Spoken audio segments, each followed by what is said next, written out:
우리는 다시 100배의 복을 받는 축복의 사람들입니다.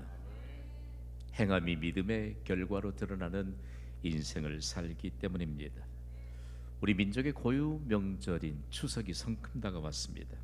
무엇보다 민족 대이동과 함께 시작되는 명절 연휴 기간에는 주님이 펼치시는 권능의 날개 아래서 안전하고 그리고 모든 것에 풍요로움이 임하는, 그리고 행복이 가득한 여정 되시기를 주님의 이름으로 축복합니다. 명절이면 가장 먼저 생각나는 게 뭘까요? 예수 그리스도를 믿는 그리스도인들은요, 명절이면 믿음이 드러나야 합니다. 명절에 믿음을 드러내시기를 바랍니다. 명절에 믿음을 드러내야만 이 나라와 민족이 우리와 더불어 함께 살 길이 열립니다. 저는 가끔씩 이런 질문을 받습니다. 조상께 드리는 제사와 성경에 기록된 제사는 같은 것 아닙니까? 여러분 어때요? 성경에 기록된 제사와 조상께 드리는 제사가 같습니까? 다릅니까? 다르죠. 완전히 다르지요. 성경적 제사는요, 그 대상이 하나님이십니다. 성경적 제사를 한자 음력을 빌지 않고 그대로 해석하고 그대로 번역하면 하나님께 드리는 희생이에요. 대상이 하나님이시다. 사람이 죄를 가지고 태어났기 때문에 죄를 가지고 하나님 앞에 갈 수 없잖아요. 그래서 하나님은 제사장을 세워서 제사장으로 하나님의 인류의 죄를 맡는 사역을 감당하게 하셨습니다. 그래서 그 성경의 제사는 인류의 죄를 맡아주시는 예수님의 사역을 미리 예표한 것입니다. 먼저 우리가 이 성경적인 제사를 생각할 때 예수님이 단번에 희생제물이 되셔서 인류의 죄값으로 지불되셨습니다. 그러므로 이제는 우리에겐 더 이상 피 흘림의 제사가 필요가 없습니다. 그래서 우리가 예수 그리스도의 이름을 부르기만 하면 죄 용서함을 받고 구원을 받습니다. 예수 그리스도를 구주로 믿기만 하면 죄와 죽음의 문제를 해결받습니다. 성경적인 제사의 의미는 곧 예배입니다. 오늘 3부 예배자 여러분, 예수 그리스도를 구주로 영접하고 죄 용서함을 받으셨습니까? 그래서 우리가 감사함으로 하나님께 나왔잖아요. 성경적인 제사는 곧 예수님이 부활하시고 승리하신 주일에 하나님께 드리는 예배입니다. 예배는 하나님께 감사함으로 드리는 거예요. 이렇게 말씀드려도 아직 이미지가 밝아지지 않는 분들이 몇 분 계시는 것 같으네요. 감사함으로 모든 영광 우리 주 예수 그리스도께 돌리는 예배를 통해서 우리가 죄 용서함을 받고 구원받아 영원한 생명, 영원한 즐거움이 보장된 천국 백성인 것을 만방에 증거하는 것입니다. 오늘 예배하러 오셨잖아요. 우리 집을 나서는 순간 수많은 이웃 주민들이 아마 우리의 행적을 지켜보았을 것입니다. 어디 갈까? 구원의 은혜에 감사해서 하나님 앞에 예배드리기 위한 우리의 발걸음이 행해라도 축 처져 있거나 무슨 불만족스러운 표정이 배어 있거나, 저번에 왜 이렇게 좋은 이미지를 갖지 못할까, 이런 근심을 안겨준다면 오늘 이 예배를 통해서 회복되기를 주님의 이름으로 선포합니다. 성경에 기록된 모든 제사는 예배예요. 예배. 인간의 희생을 받으실 분은 하나님 한 분뿐이신 줄 믿습니다. 왜냐하면 하나님만이 모든 생명을 주관하시기 때문입니다. 아무리 돈이 많아도 생명 만들지 못합니다. 성경적인 제사는 이제는 예배라는 사실들을 여러분 기억하시길 바라고요. 그럼 조상 제사는요, 조상 제사는 한자 표기로도 정말 죽은 조상인 비인격체에게 드리는 거예요. 그러니까 죽은 조상을 숭배하는 제사입니다. 예수님이 인간의 죄를 맡아서 감당하시는 성경적 제사가 아니고 비인격체를 향해 드리는 이 숭배하는 제사는 하나님 앞에 큰 죄가 됩니다. 특히 10계명 가운데 1계명과 2계명을 어기게 되므로 우상 숭배 죄를 범하는 것입니다. 오늘 우리가요, 하나님께 나아가지 못한 큰 장애물이 됐던 민족의 역사를 더듬어 올라가게 보면 제사 문제 때문에 하나님께 나아가지 못하고 그야말로 구원받지 못한 일들이 정말 비일비재했습니다. 그럼에도 불구하고 왜 한국인들이 제사를 그렇게 고집할까요? 왜 제사에 대한 것을 떨쳐버리지 못할까요? 죽은 조상에게 제사를 드려야 복을 받는다고 믿기 때문입니다. 우리 가운데 그런 분 안 계시겠지요? 여러분, 죽은 사람이 어떻게 산 사람에게 복을 주겠어요? 죽은 사람이 어떻게 산 사람을 향해 무엇을 할 수 있겠어요? 그런데 죽은 조상에게 제사를 드리면 복 받는다고 믿기 때문에 제사를 떨쳐버리지 못합니다. 또 하나는요, 죽은 조상에게 제사를 지는 것이 효도라고 생각하기 때문입니다. 이건 정말 잘못된 겁니다. 그러면 김 목사, 당신이요, 기독교는 효도는 전혀 없는 겁니까? 여러분, 기독교는 효도의 모범이 되는 종교입니다. 내 부모를 공경하라, 절대적인 하나님의 명령을 따라서 사는 자들이 그리스도인들입니다. 그런데 우리의 부모님께 효도할 수 있는 기간은 매우 한정적입니다. 우리의 부모님들의 생명을 하나님이 거두어 가시면 그때로부터 하나님의 절대적인 영향권 안으로 들어가게 됩니다.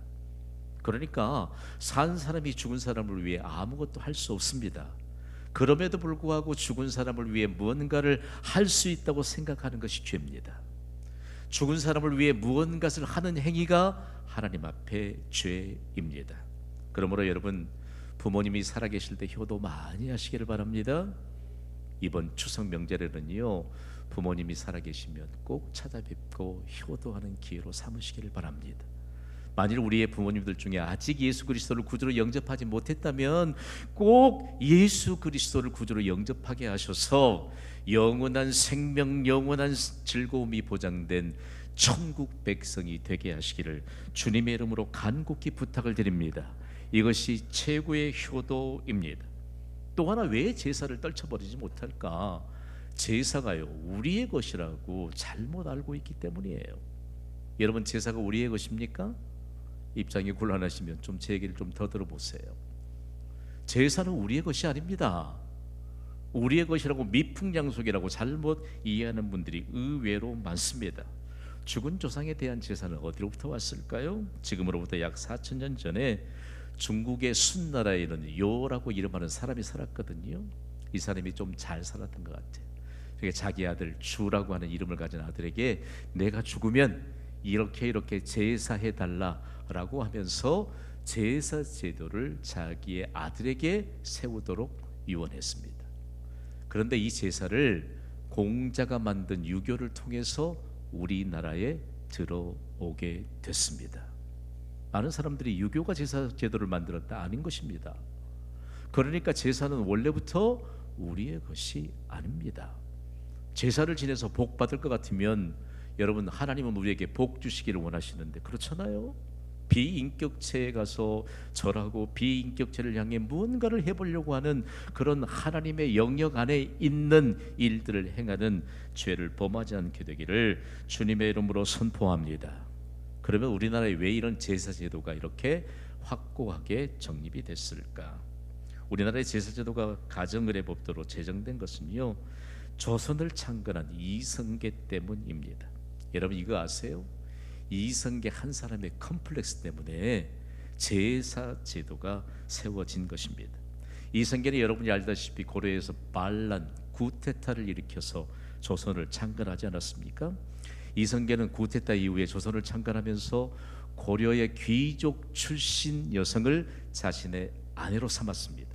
그러니까 이성계가 자신의 아내 사이에 늘 갈등이 있습니다. 고려 귀족 출신의 아내인 이 여인은요, 이성계를 남편으로 존경하지 않습니다. 왜냐하면 구테타를 통해서 나라를 세운 사람이기 때문입니다. 그러니까 남편을 존경하지 않는 아내를 가까이 둔 이 남편의 심정을 여러분이 이해하실지 모르겠습니다.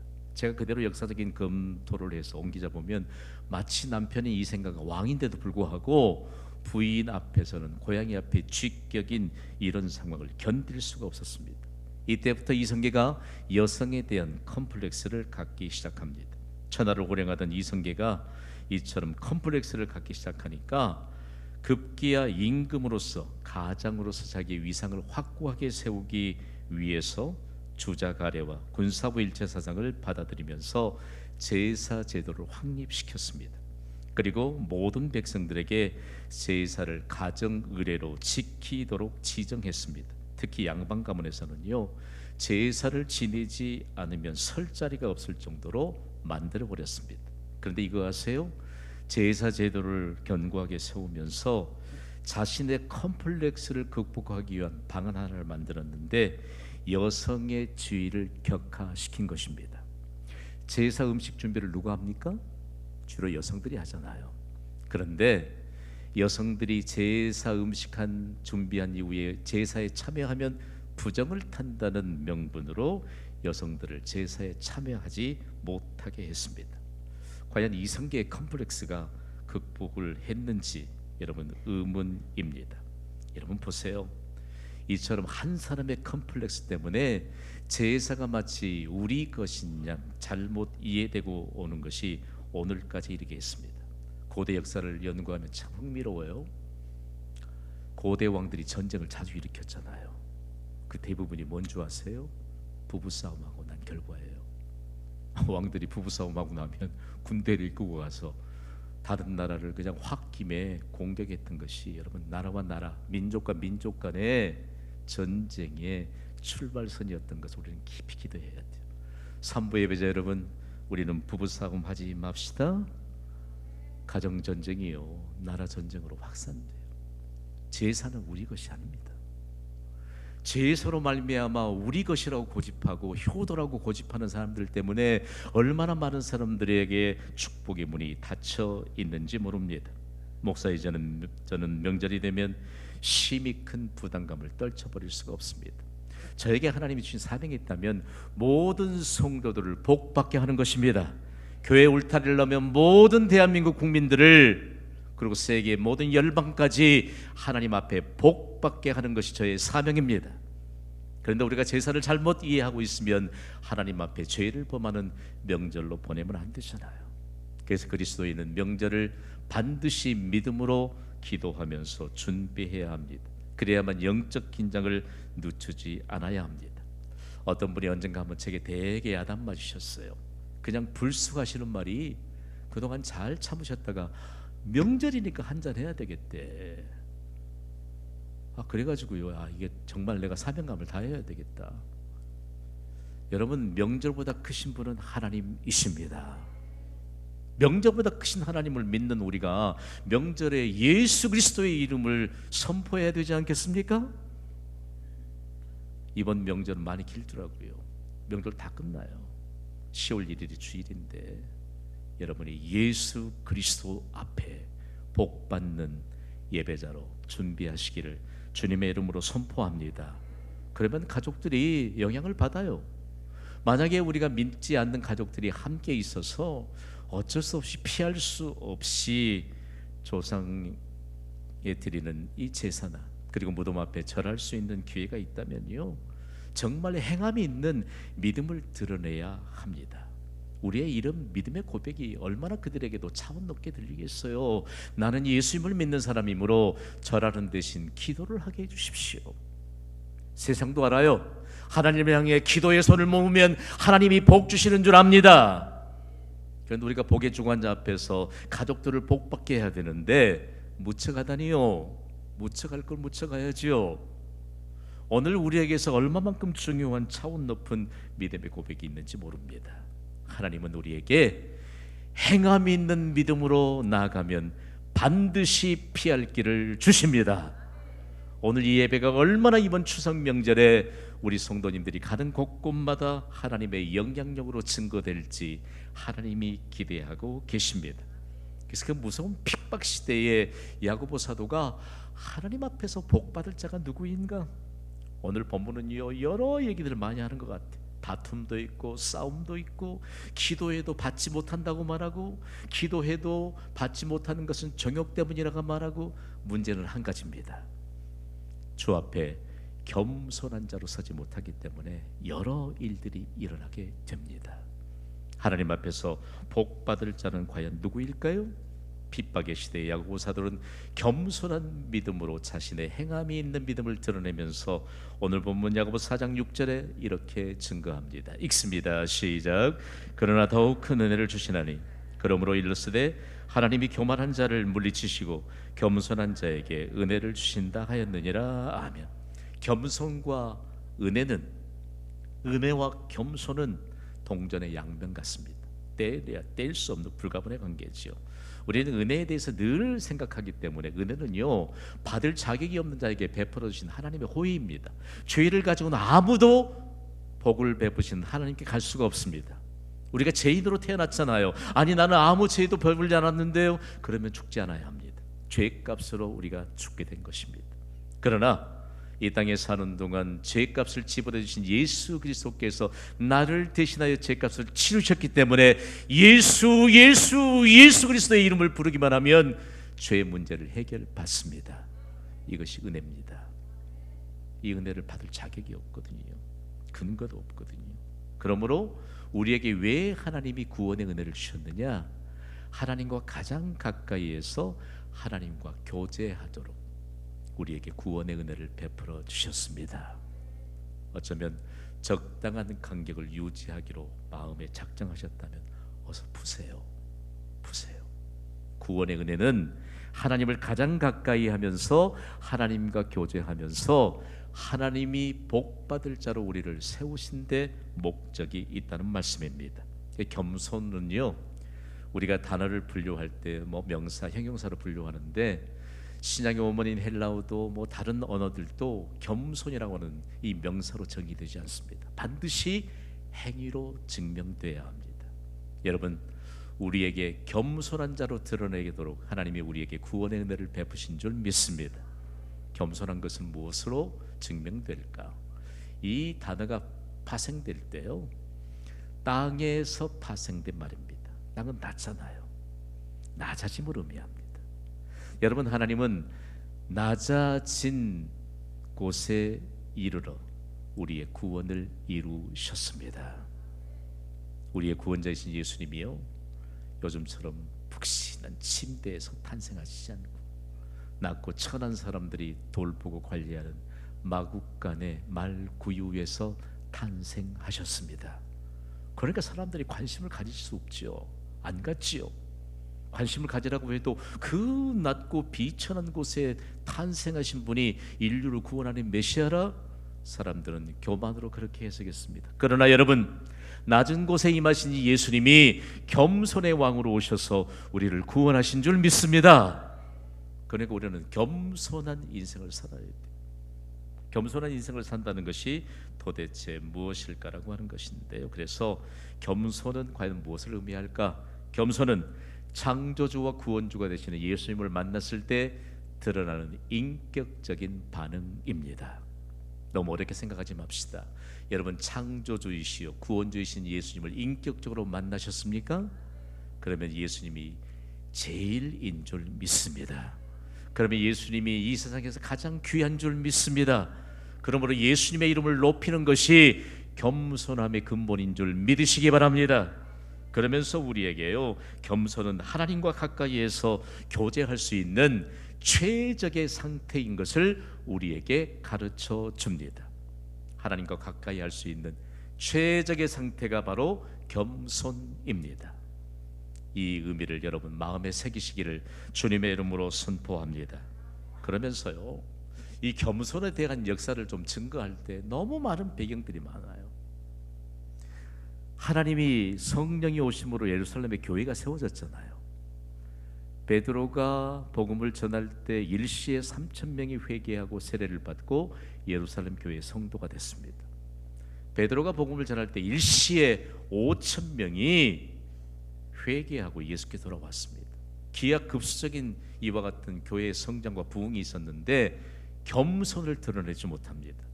그러니까 하나님이 예루살렘에 큰 핍박이 일어나게 합니다. 잘 들으셔야 해요. 겸손을 드러내지 못한 하나님과 교제에 대한 최적의 상태가 겸손임을 증명하지 못할 때 핍박이 일어나게 하시더니 뿔뿔이 각지로 흩어버립니다. 비로소 흩어지면서 겸손을 드러내기 시작합니다. 흩어진 성도들이 두렵고 떨리는 마음으로 그냥 피해서 어디 그림자도 비치지 않도록 숨어서 그렇게 피했나요? 아니요. 그들은 흩어지면서도 복음이신 예수 그리스도를 전파했습니다. 할렐루야! 이것이 겸손입니다. 여러분이 우리에게 해결되지 않는 일이 많다고 생각합니까? 겸손의 왕이신 예수님의 이름을 높이시기를 바랍니다. 비로소 우리가 하나님과 가까이에서 교제하고 있는 겸손한 자의 인생을 산다는 사실들을 우리에게 가르쳐 줍니다. 그래서 흩어진 성도들에게 충격적인 내용을 담아서 오늘 본문 10절에 이렇게 전달하거든요. 우리 함께 읽습니다. 시작. 주 앞에서 낮춰라. 그리하면 주께서 너희를 높이시리라. 아멘. 주 앞에서 낮추시기를 바랍니다. 주 앞에서 말씀하시면 예라고 대답하시기를 바랍니다. 예라고 대답하면 낮추는 것이지요. 여러분, 하나님의 말씀이 해답입니다. 우리가 이 예배가 해답인 줄 믿습니까? 하나님이 말씀하시기 때문에 해답입니다. 하나님이 말씀하시기 때문에 예배가 해답인데, 예배를 통해서 우리가 하나님의 말씀을 받지 않고 낮추지 않는다면 무슨 소용이 있을까요? 인류 역사를 보면요, 교만했던 사람들은 하나님이 말씀하실 때 자신을 낮추지 않았던 사람들입니다. 성자로 일컬음을 받는 북아프리카의 성 어거스틴은요, 그야말로 그거는 믿음의 배경 아래서 살았습니다. 그런데 어느 날 하나님의 말씀 앞에 낮추지 않더니 이단에 빠집니다. 그리고 정욕에 빠져서 뭇 여성들을 기웃거리면서 음란하고 방탕한 생활을 이어갑니다. 떨어져 있는 아들의 이런 상황을 바라보면서 어머니가 얼마나 눈물의 기도를 쏟았는지 모릅니다. 하나님이 희망을 꺾지 않으셨습니다. 눈물로 기도하는 자식은 결코 망하지 않는다. 믿으시기 바랍니다. 돌아옵니다. 기적적인 하나님의 부르심으로 그가 하나님의 말씀을 듣고 돌아옵니다. 그리고 그가 겸손한 자의 인생으로 전환되면서 온 세상을 복받게 하는 이런 경험된 고백을 남겼습니다. 함께 읽어볼까요? 시작. 그리스도의 내 생활에 있어서 첫째도 둘째도 셋째도 가져야 될 중요한 덕은 겸손이다. 아멘. 그러면 겸손하지 못한 것은 도대체 무엇 때문일까? 야고보서를 우리가 계속해서 함께 받고 있습니다만, 사람들이 겸손하지 못한 것, 그리스도인들조차 겸손하지 못한 것은 도대체 무엇 때문일까? 오늘 보면 야고보서 4장 4절은 정말 강력한 호소를 담아서 당시의 정황을 이렇게 진단하고 있습니다. 읽습니다. 시작. 가늠한 여인들아, 세상과 벗된 것이 하나님과 원수됨을 알지 못하느냐? 그런즉 누구든지 세상과 벗이 되고자 하는 자는 스스로 하나님과 원수가 되는 것이니라. 아멘. 이런 질문이에요. 여러분, 세상과 가까운 벗이 되고 있습니까? 아니면 하나님과 가까운 벗이 되고 있습니까? 세상과 친구입니까? 하나님과 친구입니까? 네, 옛날에 우리 주일학교 시절에요, 대표 기도하시던 우리 장모님들은 그런 기도하셨다니까. 일주일 동안 세상과 짝하여 살다가, 왜 세상과 짝하여 살아요? 그래. 그러면 주일만 하나님과 가까이 오신 날입니까? 그래.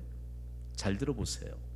세상과 벗이 되면 하나님과 원수가 되고 맙니다. 거슬리잖아요. 가늠한 여인들아. 그러면 남성들은 아니요, 여기에 가늠한 여인들이라고 하는 표현은 이스라엘의 영적인 그동안 지내온 과거를 다시 들춰내고 있습니다. 이스라엘의 나편이신 거룩하신 하나님을 경배하면 복을 받습니다. 그런데 하나님의 신부된 이스라엘은 복의 주관자이신 하나님을 떠나서 이방의 신들은 우상을 숭배하기 시작합니다. 여러분, 우상을 숭배하면 반드시 결과에 이르게 되는데 하나님의 심판입니다. 그러니까 여러분, 우리가 비인격체 앞에서 우상 숭배를 행하는 것은 무서운 죄입니다. 경계해야 돼요. 여러분, 관대할 때 관대하세요. 그러나 관대하지 않을 땐 우리가 하나님의 말씀을 붙잡고 피할 길을 주시는 하나님의 이름을 의지하며 나아가면 반드시 승리하게 될 줄 믿습니다. 이스라엘이 이처럼 영적인 간음을 하다가 어떻게 됐나요? 이방의 강대국에 완전히 포로가 돼서 다 끌려가잖아요. 그 순간 영광스러운 하나님의 자녀된 신분에서 비참한 포로의 신분이 되고 맙니다. 여러분, 하나님과 가까워지는 것이 복인 줄 믿습니다.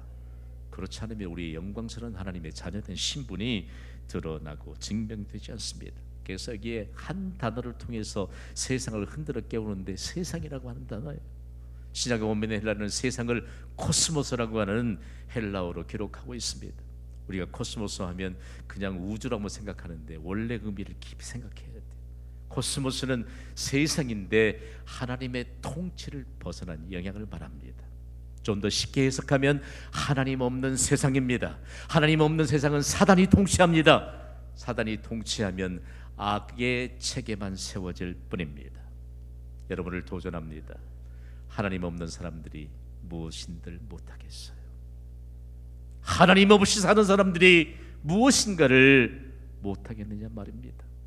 그러므로 세상을 향해 강력하게 호소합니다.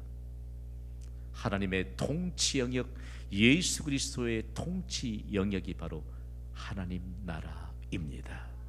그 나라는 내 안에 있습니다. 그러니까 우리는 세상과 벗이 될 수 없는 것이죠.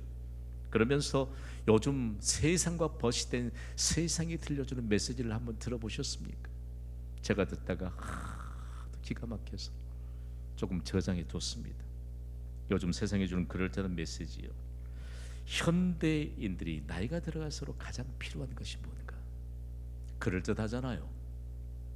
특히 남자들이 나이가 들수록 필요한 것이 5가지가 있대요. 첫 번째 부인, 두 번째 와이프, 세 번째 아내, 네 번째 처, 5번째 마누라래요. 그러면 여성들이 나이 들수록 필요한 건 뭘까? 첫 번째 딸, 두 번째 돈, 세 번째 종교, 네 번째 친구, 5번째 애완동물이래요. 잘 들어보세요. 여러분, 우리는 하나님의 가치를 지닌 자들인 줄 믿으시면 아멘 하시기 바랍니다. 가족보다 친구가 되면 그건 위험한 세상에 빠져든 겁니다. 하나님보다 세상이 추구하는 가치관에 휩싸여 있어서 세상 풍조에 따르면 위험한 세상에 빠져든 겁니다. 오늘 우리에게 있어서요, 잘못된 가치관을 가지고 세상의 모든 기준으로 삼으려고 하는 하나님 없는 세상 코스모스가 우리의 삶의 영역은 아니잖아요. 오늘 예배를 통해서 우리 모두에게 하나님이 복 주실 줄 믿습니다.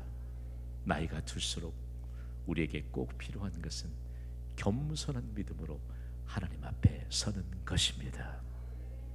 우리가 겸손한 믿음으로 하나님 앞에 서면 다 아름다워요. 저는요, 경신교회에서 예배를 드리고 경신교회 동역자들을 보다가 어디 다른 데 가면 진짜 좀 그래요. 이쪽 버전으로 좀 진짜 거시기하다니까. 그리스도인들을 보면 말이에요, 정말 영광스럽고 존귀하고 세상의 희망의 아이콘으로 이미지를 전달할 수 있는 그런 이미지를 갖고 살아야 되잖아요.